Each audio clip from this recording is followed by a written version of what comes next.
Time for those French newspapers then. Elena is with us here as ever at this time on France 24. Celebration amongst some newspapers on the left, I would expect today. Yes, hello again, Stuart. Some celebrations, certainly. L'Humanité have got absolute majority for the PS in the Assemblée as their headline, pretty much the same headline in all the papers.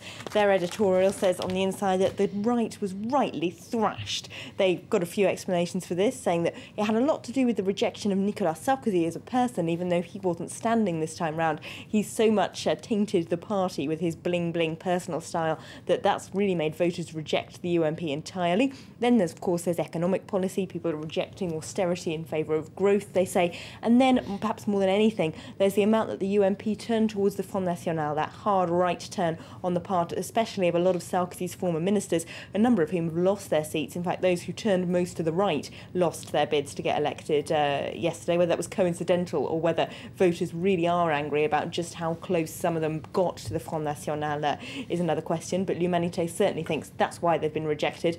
Libération, for its part, has an all pink front page with the left royal as a headline.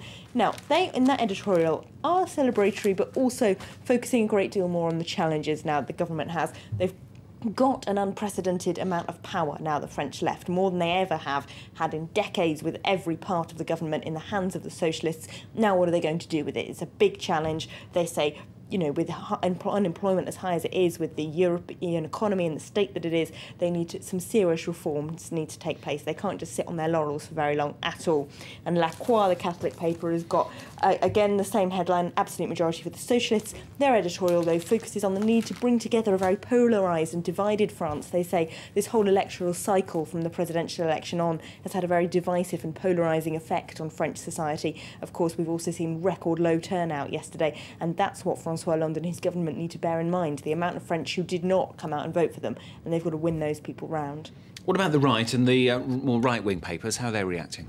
Le Figaro have got France turns pink facing the crisis as a headline today. They're actually not that attacking in their editorial. They just focus on the need to balance France's budget and those economic deadlines that François Hollande needs to fulfil in the editorial. But it's quite clear when you look on the inside that the blame game has really begun on the right as different voices from different parts of the party start to attack one another.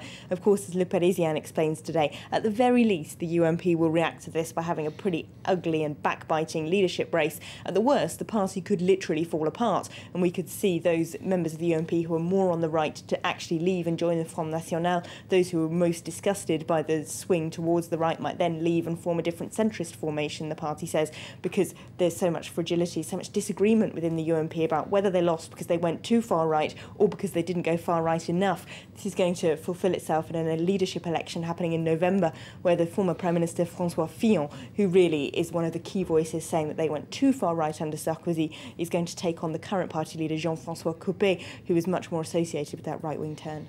And you mentioned the right there. Of course, that's the other big story, isn't it? 2 seats for the National Front.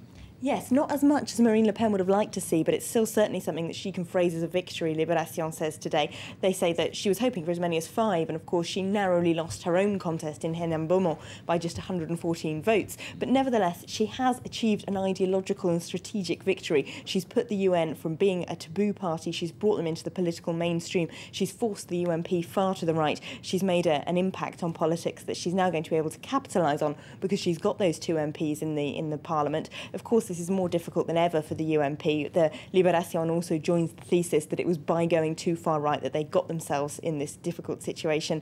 And Le Parisien also focusing on the FN profiling Marion Maréchal Le Pen, the 22-year-old granddaughter of Jean-Marie, who's now the youngest ever French MP. She tells the newspaper that she doesn't just want to be a target for gossip magazines, and she isn't just a puppet of her grandfather either.